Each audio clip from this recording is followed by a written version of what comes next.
From our 22 News Broadcast Center, this is 22 News in Focus. Good Sunday afternoon and welcome to 22 News in Focus. I'm Kate Walsh. Being a parent is hard enough, but being a teen parent with little education and low career prospects can be daunting.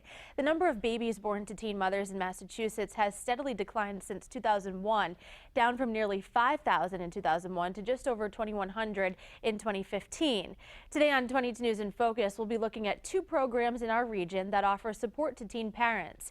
The community with the highest teen birth rate in the whole state is Holyoke.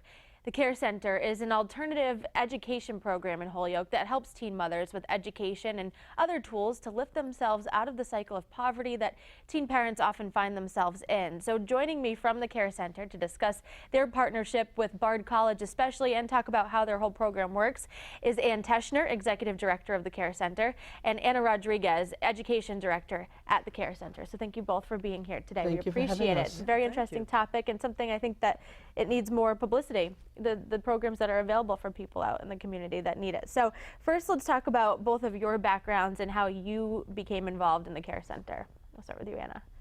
I started my involvement with the Care Center 19 years ago, and I was really intrigued by the work that the Care Center was doing, by the quality education that they were offering, and as a Puerto Rican female in the community of Holyoke and Springfield, and I knew that the Care Center's a primary population that they serve were Puerto Rican young mothers.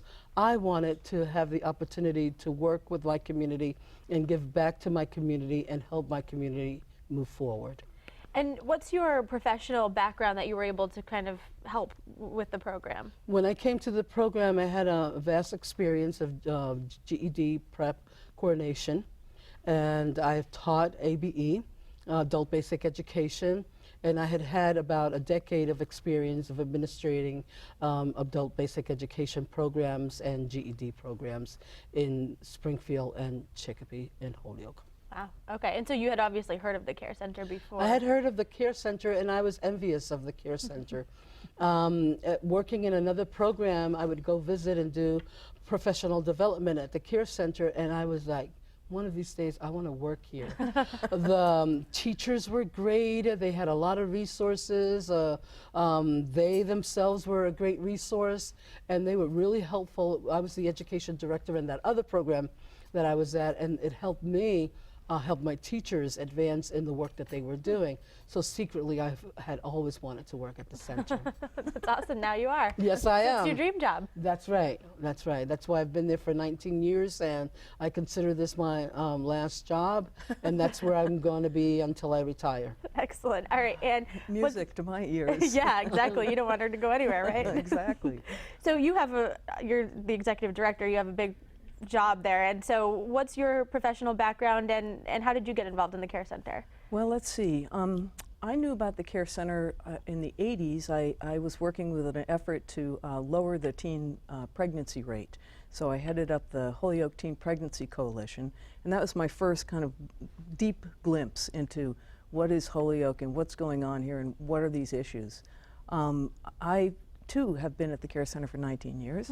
I got there a month before Anna and then hired Anna. Right.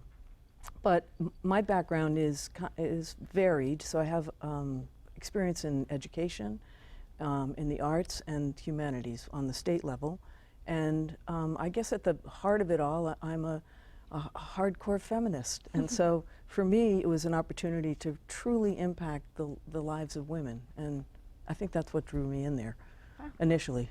Okay.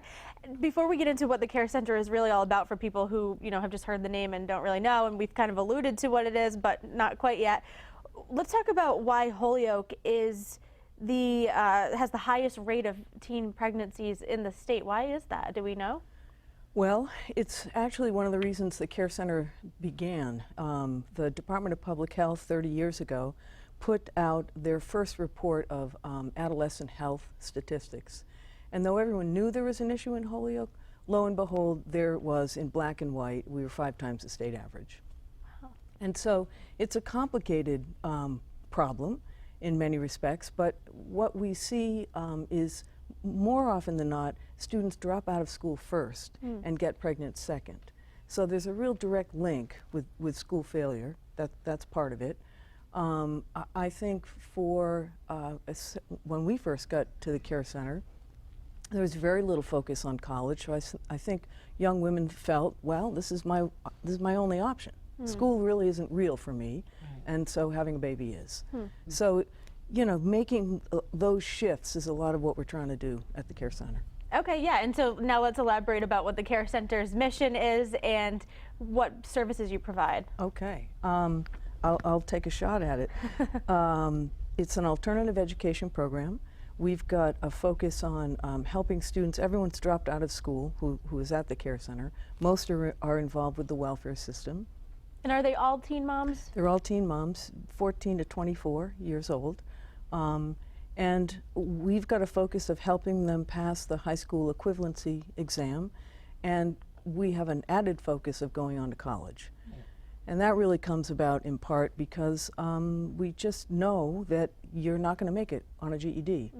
And so the imperative is there. You have to go to college and get that credential.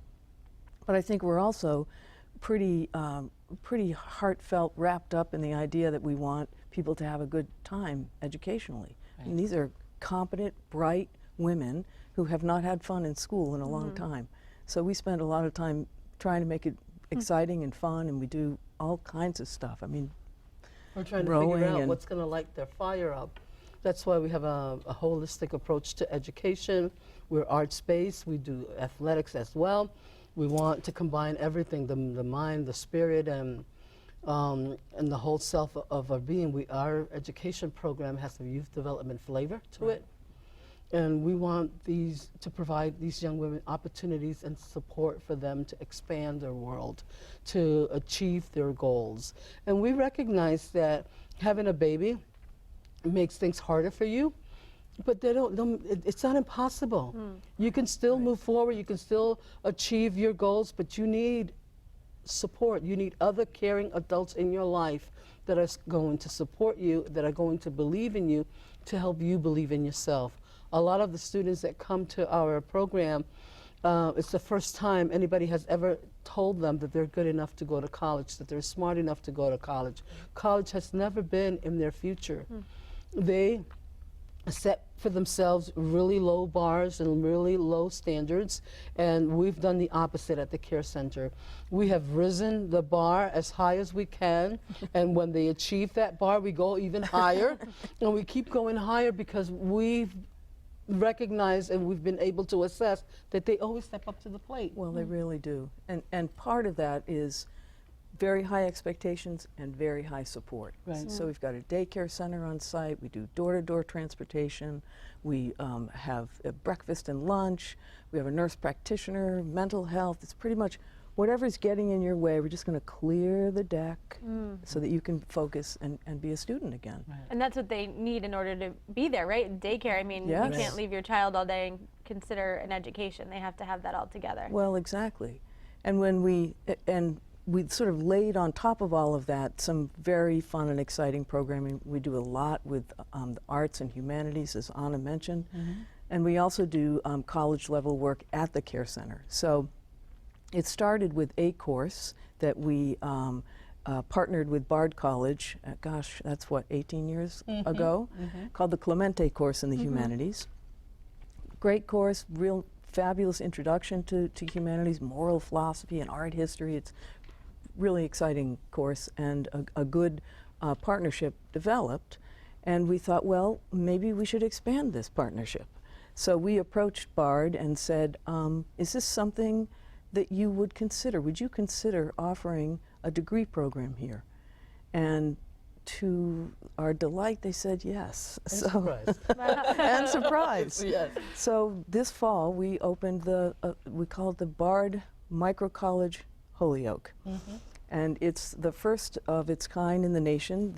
Bard does colleges in unusual settings, but they had never done one in a community-based organization. So this is a brave new world for both of us. That's excellent. Yeah, and I want to talk all about Bard and all the programs and classes and why humanities in just a second. But first, a lot of these women, you said, dropped out of high school before they got pregnant. So how do you get them to come to the care center in the first place? Is it something that you have to find them and kind of encourage them to come, or is it all based on their willingness after they have a child to go on their own there? Most are involved with the welfare system, and when welfare reform kicked in, it meant that people had to do something, either educationally or vocationally, to get their benefits. So when students walk in the door, often it's because they've heard about us from the welfare department, and the welfare department has suggested that they come. Okay. But we've been around long enough Right. that we also, somebody's aunt might suggest that they go, or their mom, guidance counselors, certainly pediatricians, A former student. former student. It's I think it's safe to say we're very well respected Right. in the community, and Right. people know that we're a resource that helps. Absolutely. So can you talk us through a normal day for these women that come through, just to give us an idea of how it works? Do they also have time to have a job during the day, or is this their full-time responsibility? Go, Anna. This is their full-time responsibility. This is their job, because part of what we're doing is preparing them for the future. That's why we set high expectations, not only in their academics, but also with the soft skills, like you have to come to school every day, you have to be punctual, you have to go to be on time for your classes, etc., because we know we're preparing them for the future, for the world of work. But a day at the center, they come in the mornings, they have breakfast with their children, they set their children up in the daycare, and they go to homeroom. Then they have 2 hours of GED or high-set prep time. Then they have the other core curriculum disciplines that are poetry, art, nutrition, parenting education, and computer instruction. Wow. And then they have an elective program that they can participate in, and we have 2 days of the arts and humanities and 2 days of athletics. In the arts and the humanities, they can participate in anything from theater to more poetry, to more art studio, to a college course that with our partners, community colleges. And in athletics, they can do anything from yoga to bowling to rowing to It's fun. yes. It's fun. So that's probably what keeps them coming back every day, right? Yes, yes. That's right. Yes, and that's the part where And I that's said fine. we're just trying to figure out what's going to light the fire up. Right. What's going to make them engaged with education again. And so are you can be a teen mom at 14 or 19, or you said up to 24. So they might all be coming in at different levels of high school experience. So how do you Yes. put them all together, or are they kind of divided by year? They're divided by grade levels, and so we have one classroom that's between 5 and 7, and then we have another one that's 8 to 12. Okay. That makes sense. All right, well, we're going to take a break, and when we come back, we'll talk all about the Bard College relationship that you guys have and all the programs that you offer there. You're watching 22 News in Focus.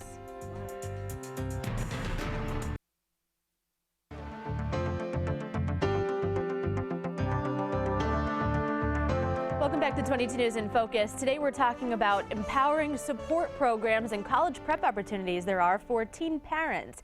And we briefly discussed the Bard Micro College, which just recently started, but your relationship with Bard has been going on for many years. So I want to really go deep into that topic of your relationship there. And can you elaborate on first how that relationship started and then how it's grown over the years? Sure. So when we began our programming to make the shift toward a college prep kind of a program, we approached Bard College. I had learned about this thing called the Clemente course in the humanities that began in a homeless shelter in New York City. And the kind of opening premise was that people in poverty and people of means need the same things, intellectually, spiritually, physically, across the board. So let's provide access to this whole range of topics that generally people assume that if you're in poverty you don't care about, like moral philosophy or going to an art museum or understanding the Constitution. Well, that's just crazy. Of course everyone wants to know about this stuff. So we launched, we approached Bard and said, is this something we can do here in Holyoke? And we've been doing that now for 19 years, 18 years. And that's a course it's 6 credits, over 2 semesters. It's open to care center students and other low-income women in the community. So we began and saw just how powerful it was, how important it was for students. You know, I think of this story where I see there's an argument going on in the parking lot, and I go out to see what's happening. This can't be, oh gee, what is this all about? And what's happening is 2 students are passionately discussing Plato's, in the piece they just read in their philosophy class. And I thought, well, that's pretty unusual. That's something they can argue over, yeah. They can argue over this. This is great. And we expanded. We kept doing more stuff with arts and humanities. We actually won an award at the White House. We got to meet Michelle Obama. We were celebrated for this unusual approach to services for teen parents. So time marches on. It's effective. 75% of our graduates go on to college. This is good. Mostly at the 2 community colleges at Springfield and Holyoke. But we do have a relationship with Greenfield as well. Anyway, so we send students up, and we see that despite that successful number of 75%, people are not graduating at the rate that we want to see. I mean, because we want people to get the degree, Right. so that they can go on and apply for jobs that are more sustaining, frankly, you know, whether it's working in industry or higher ed. An associate's degree is your ticket in. So we just sat down and thought, what's happening here? Why are students not succeeding at the community college? And part of what we determined is that the supportive bubble that we have created around the HiSET work, the daycare and the transportation and the staff who's just like, you're gonna succeed, that bubble was key to their success. So we thought, well, we could recreate the bubble at the community college, or we could just expand the bubble and have some people studying at the college level and some people studying at the high school level. And that's sort of how the wheels initially began. For the micro college? For the micro college. And so you said that began in the fall. And how many students are involved in it? Oh, gosh, it was really kind of exciting because as it dawned on us, we just started a new college. Yeah. Wow, this is great. So the first cohort in the fall were 10 students began, and in the second cohort in the spring, 15 students. And that, which is very close to our hope.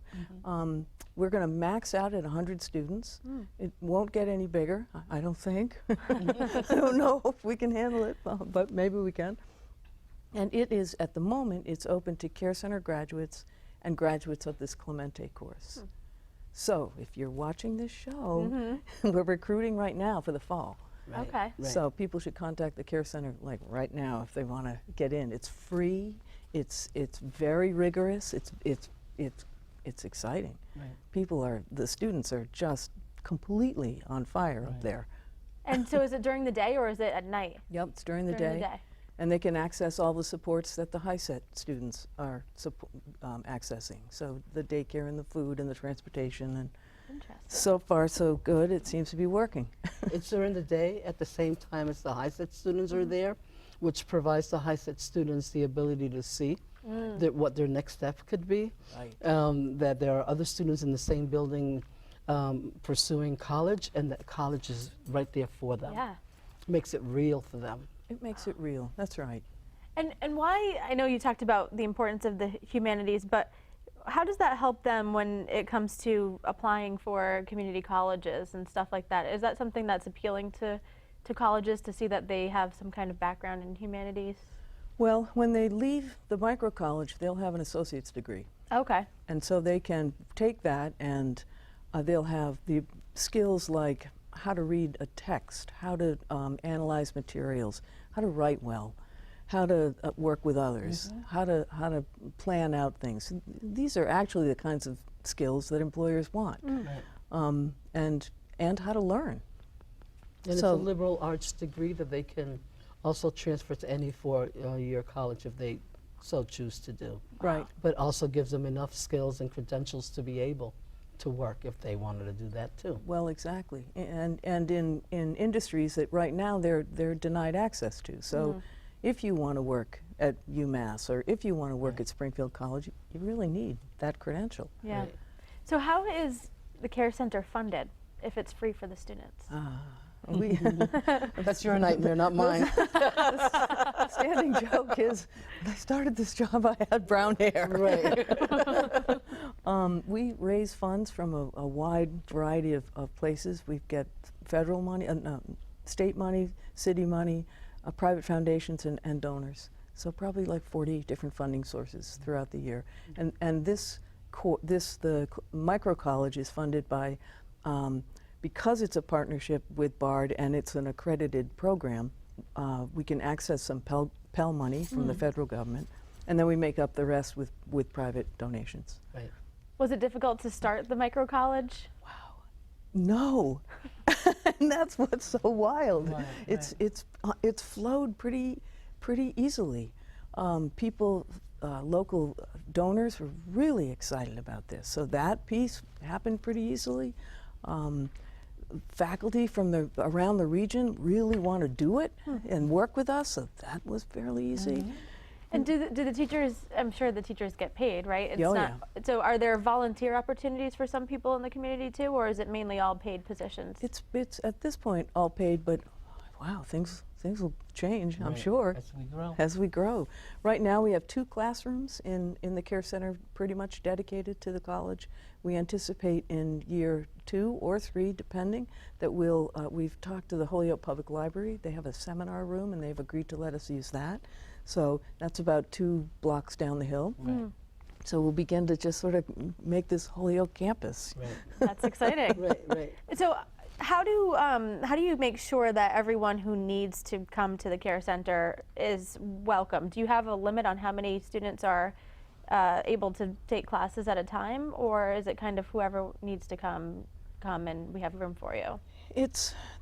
We test people to Right. make sure that they're at a certain reading level, because if they're below a certain reading level, we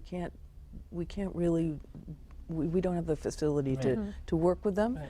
But at any point in time, there's room in the building for 40 high-set students. Right. So, and people, because it's a test-based thing, when they graduate and pass, then somebody else comes in. So throughout the year, we work with about 100 Okay, teen so moms. does it take about like a semester for them to get prepared for the test? It all depends on what the reading level for the student is. Right. For some students, they're out in 2 months.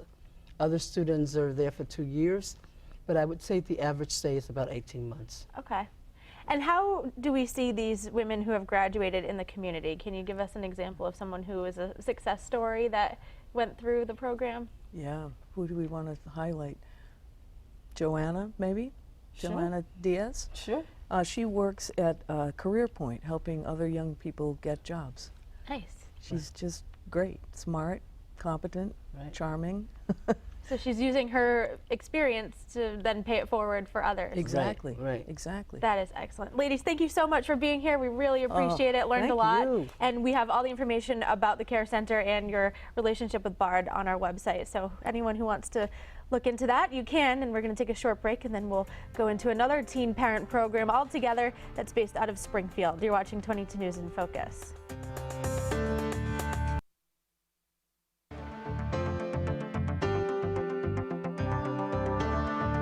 You're watching 22 News in Focus. Today we're talking about programs for teen parents. Many families in the Springfield area go to the Open Pantry for supplemental food assistance, but Open Pantry Community Services offers other programs, including one focused specifically on the needs of teen parents. So joining me to discuss the teen parent program are Matt Castleman, Executive Director of Open Pantry Community Services, Nicole Lucier, Director of the Teen Parent Program, and we have Celine Barros, who's a participant in the program. And I'm especially excited to hear your perspective on all of this, especially since we've been talking to all these, organizers and directors, but you've actually gone through the program. So thank you all for being here. We really appreciate it. Thank you for having us.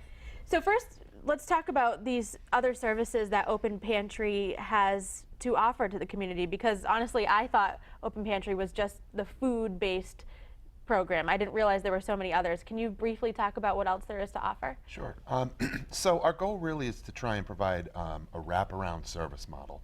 So we're looking to address all of the factors that might contribute to homelessness or hunger or things that put people in a disadvantaged state. Our programs is obviously we have the Teen Parent Program. We also have an open door social service program, which provides a variety of different supportive services for people that are homeless or eminently homeless. We have our People's Center, which provides free or very reduced cost clothing to people who are in need. And we have about 200 units of affordable housing in the Western Mass area. And then we have our Loaves and Fishes kitchen, which and the emergency food pantry. Those throughout the year, those are our big ones. The pantry distributes about 600,000 pounds of food each year to the Springfield area, and the kitchen does about 77,000 meals a year. So, as I said, we look to provide a wraparound service model. That's interesting. And I know that the food pantry is based off of donations from people, from businesses. So how is the teen program operated? How is it funded, and is it volunteer based, or how does that work? I mean, we have grants and we have different contracts with different state and federal agencies. The lion's share of how we keep our doors open is through donations, but the Teen Parent Program is funded through a contract, and Nicole might want to speak to that a little. Yeah, my program, the Teen Parent Program, is funded by Department of Transitional Assistance, and it's funneled or channeled through DCF. So, Okay. But it is fully funded by DCF. Okay, so it's state money going State into it. You don't have to worry about constantly finding grant money or donations from local businesses. Yeah, we're very fortunate. We do ask for a lot of help from local businesses, like giving birthday presents and Christmas and all the holiday time. But as far as staffing it and keeping it open, it is funded by the government. So how big of a program is this? How big of a staff do you have, and how many teen moms do you help? There are 8 families at a time, and we're always full. So we have eight mothers and 10 children right now. And we're always staffed. There's always at least 2 staff on every shift. So there's about 15 staff total that work there. Okay. And where is it located? In Springfield. In Springfield. Yeah. So this is much different from what we were just talking about with the care center. This is for women. I mean, they live there, right? They live there, yes. It's a residential program. Yeah, so can you talk about all of the services that you provide and how a teen mom first comes into the program and is eligible? Sure. With the welfare reform back in 1995, they changed it so teen mothers, prior to that, they could collect money from the government and just live wherever they wanted to and do whatever they wanted. The welfare reform said if a teen parent wanted to get welfare money from the state, they had to live in one of these teen parent programs in the state or at home with a parent or legal guardian. So when they go into welfare and they ask to open up the case and get money, they're then asked where do they live, and if they don't live at home with a parent or legal guardian, they're referred to come into one of the programs. And Open Pantry runs one in Springfield, and there's about 13 others across the state of Massachusetts. Okay. So when a teen goes into welfare, they are then referred to live into one of the programs. So what happens if you're full and the mom and baby can't have a place to stay? Are there other places they can go in the meantime, or do they go on a waiting list? There are waiting lists as long as they have a safe place to live temporarily. If they don't have a safe place to live, then the government will place them somewhere in the state of Massachusetts to live, so they're never on the street or homeless. Yeah. And is there an age range for women that you help? Our age range is 14 to 21 as well, almost close to the care center. But and so when they come in to live here, they have to be between the ages of 14 and 21. And what age do you find most people are at, or does it vary? It does vary, but for mostly they're 17 or 18. Okay. Yeah. So Celine, we want to hear from you. Can you give us your background and how you found the Open Pantry? As I'm in the nutshell thing, coming to Open Pantry, it help us for go to school. It got support. The Open Pantry support us and help us with the kids. And there I feel safe. And so you still live at Open Pantry, right? Yeah. And so when did you move in? Were you still pregnant or did you already have your son? Yeah, I already have my son. How old was your son when you moved in? In there, 18 months. Okay. Yeah. And how old is he now? Now it's 23. It's gonna be 2 in this month. Awesome. Okay. So tell me about your day-to-day experience at Open Pantry. How's a usual day for you? My usual day is wake up in the morning, be ready for school in the Phoenix, and go at 7 and come at 4. Be in the group, is do a group for us. Do it good in there. It trying to put you be independent in Open Pantry. I help you be independent. So you go to school during the day and your son has care? My son go to daycare with me. Oh, okay. Yeah, I have a daycare in there, in school. Excellent. Wow. She's very fortunate, yes. And do you find that the other moms who are in there are, you're all friends and supportive of each other? Yeah, it help a lot. Another friend, my son play with another resident in the house. He be good in there. So what is your plan for I'm guessing you're in high school, right? Yeah. And so what's your plan for the future? What do you want to do? I want to finish my school and find a job and find one apartment and live in there. And that's probably everyone's goal, right? Yep.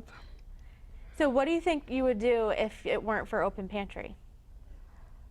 What I'm going to do for Open Pantry? What would you have done if Open Pantry didn't help you? Where would you be right now? Can you say that again, please? Yeah. So if Open Pantry didn't find you a place to stay, where would you be right now? Would you be homeless or would you be living with a I'll friend? be homeless. So they really helped you get through it helped me a lot. That's excellent. I appreciate that. Yeah, I bet. Yeah, I'm sure. So we're going to take a quick break and we're going to come back and talk more about the services that Open Pantry provides. You're watching 22 News in Focus.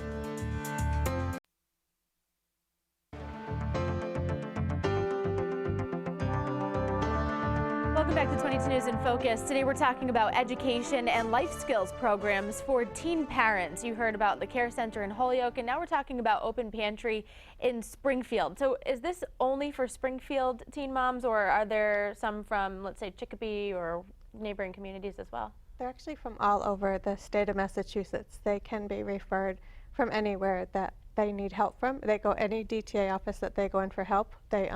We can be called at any minute, any moment, and have to go pick them up wherever they're from.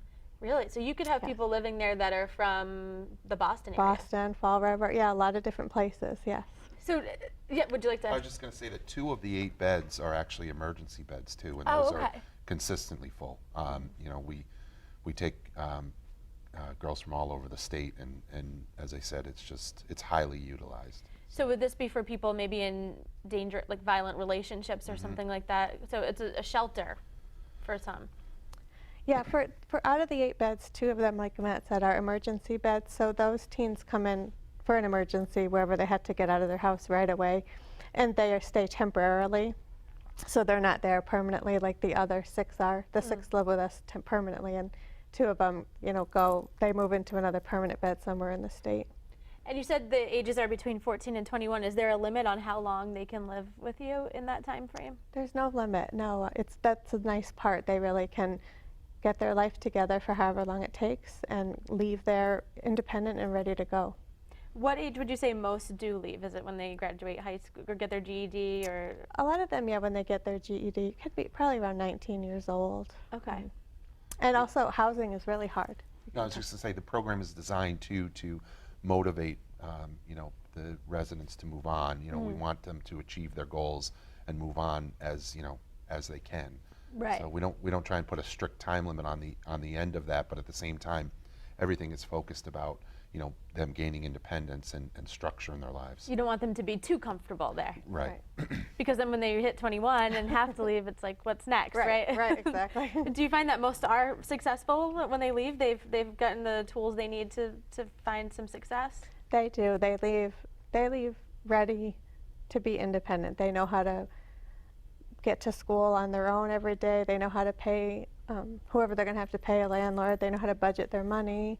They know how to become the best mother they can be and put their child's needs ahead of theirs. So they are ready to leave. So Celine, you lucked out that your school has a daycare, but do other women there rely on you for daycare needs, or do you not offer that for kids? We don't offer that for kids, but we help them find the appropriate daycares in the city right around us. And those would be free, right? Somehow Yeah, helped by the state? the state also gives them daycare vouchers, so it's all free, yes. Okay. And would the food come from Open Pantry, like your meals every day? Well, a lot, not necessarily, but a lot of our programs are complementary, so they look to assist one another, and a lot of the teens do utilize the pantry for childcare needs, or not childcare needs, but diapers, formula, those types of things if they need them, and food as well. Okay. And is it a house setting, or I'm trying to picture how it looks inside. Does each mom and baby have their own room? How does that work? Yeah, it's an old Victorian house in the north end of Springfield, and it's really nice. You wouldn't know it's a shelter. It doesn't look like an image people would have. It just looks like a house, but each mother has their own bedroom, and they share there's 3 bathrooms in the house, so they share the bathrooms, but they all have their own private space, and then they share a kitchen and a living room and a dining room, and they learn how to live together, and which is not easy. But No, yeah, Celine, would you want to talk about how it is living with so many other moms and babies? It's good in there living with another resident there. You cook together, you be fun in there, in the group. Have some girls fun in there. You'll be living good in there. And do other moms that live there go to the same school as you? No, it's only me. You're the only one? Yep. Are you from the Springfield area? No, I'm from Boston. You're from Boston, okay. Yeah. So do you have family out in Boston? Yeah, I have my family there. How was it moving away from them to come to this place?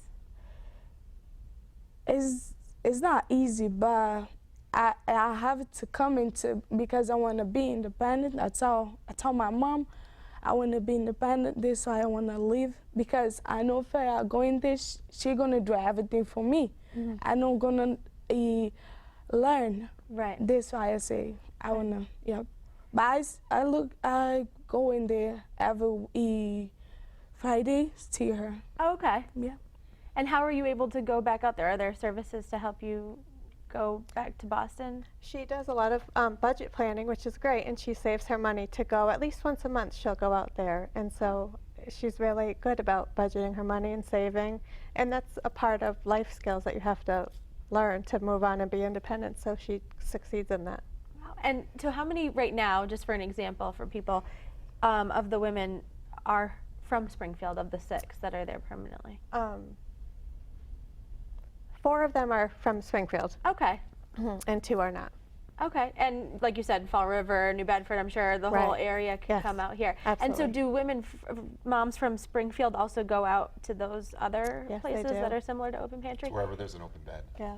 So I mean, the services are really valuable, and I know that the teens appreciate them, and they want to be a part of those types of programs. So it's like, if you got accepted to a college in Boston, you're going to go to Boston. Yeah. So they're usually pretty willing to go when there's a bed available. Is there any way, or have they moved once they found a place within the system? Like, let's say a bed open or a room opened in Boston, and someone in Springfield was out in Boston. Would they be able to switch so that they could be closer to home? Yep, there's a woman in Worcester who does all the placements, and they always try to keep the teen in the area that they're from.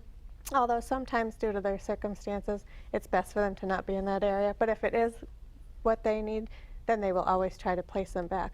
Sometimes it's really good for them to not be in that area, and then they learn to become even more independent and stay where they don't know a lot. Yeah, like Celine, when you graduate high school, do you want to go back to Boston, or will you stay maybe around here or go somewhere else? I'm probably gonna stay here. Wow, awesome. Totally independent. Yeah. Good for you. That's really nice to hear. All right, we're going to take another break, and when we come back, we're going to talk more about Open Pantry. You're watching 22 News in Focus.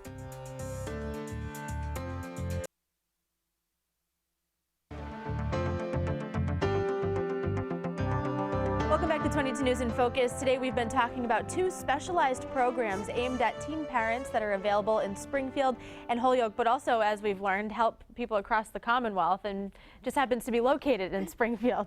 So let's talk about the classes that you offer there that are to enrich these moms and help them succeed. What kind of things do you offer and require of them?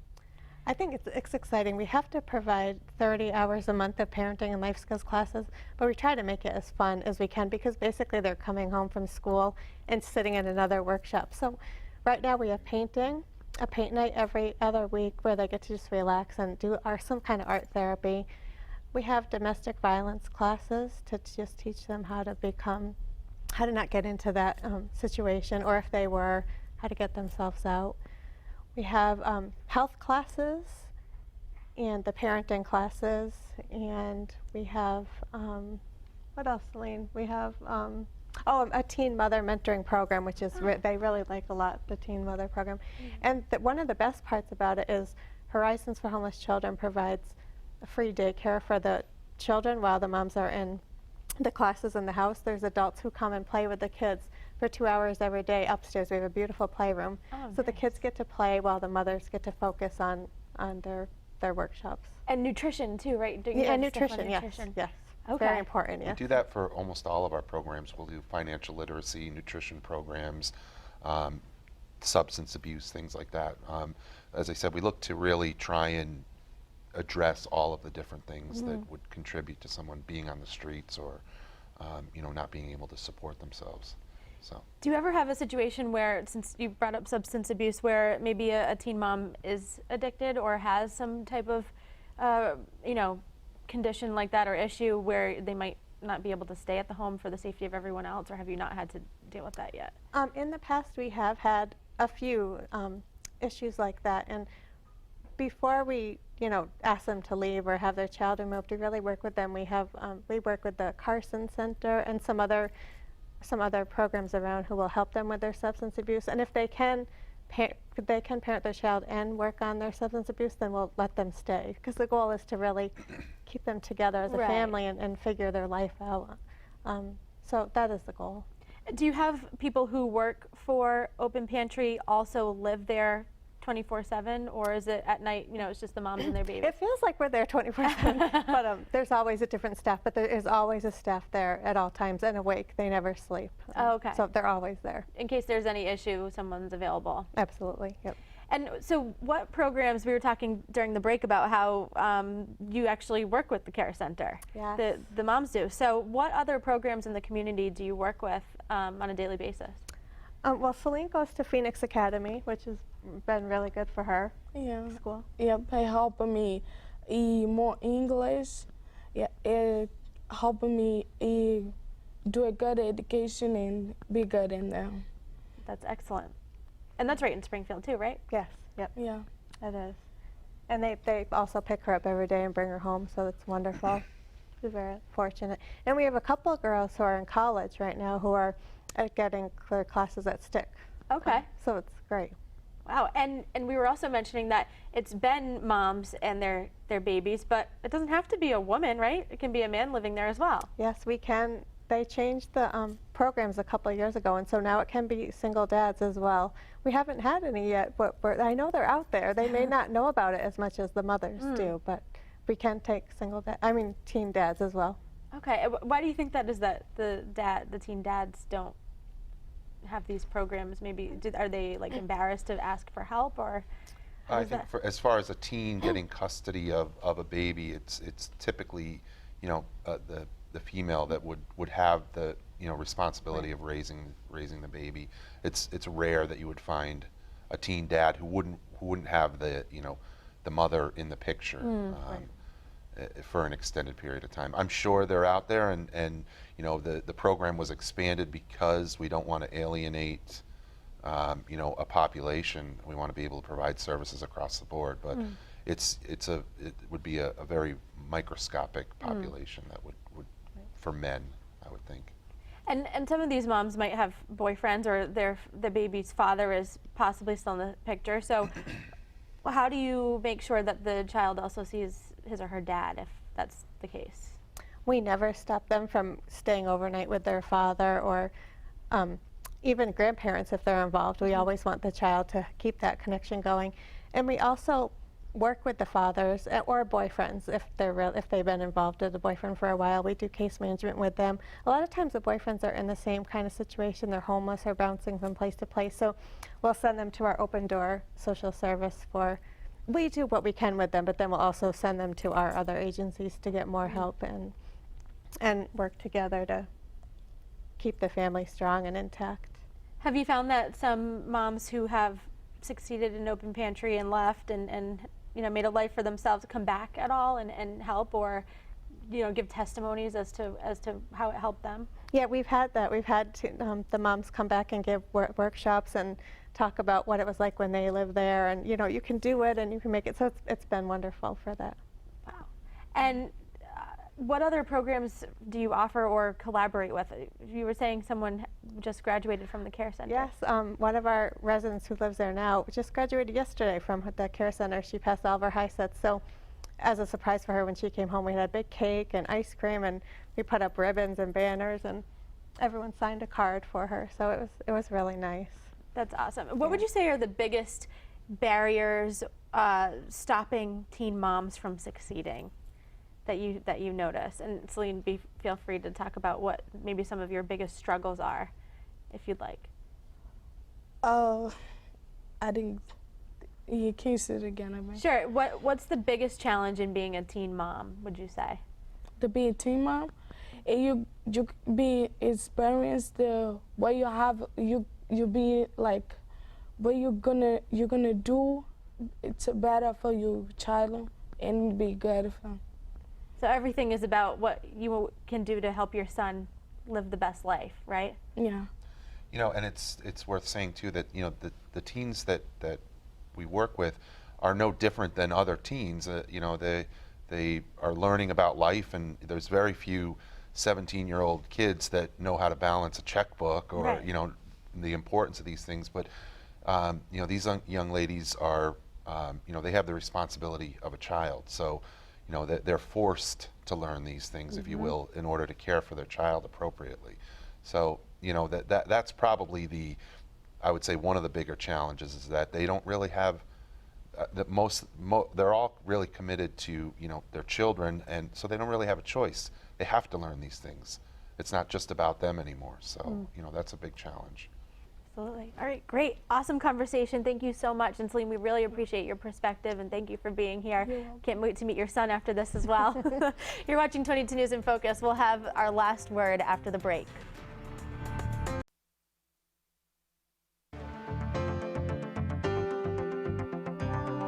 Welcome back to 22 News in Focus. Today we've been discussing two programs, one in Holyoke and one in Springfield, that addresses the needs of teen parents. So that's our program for today. We've provided a lot of information for you. We want to thank all of our guests for joining us, and thanks to you at home for watching. If you missed any of it, you can watch it at any time in full on our website at WWLP.com. And from all of us here at 22 News, we wish you a wonderful Sunday.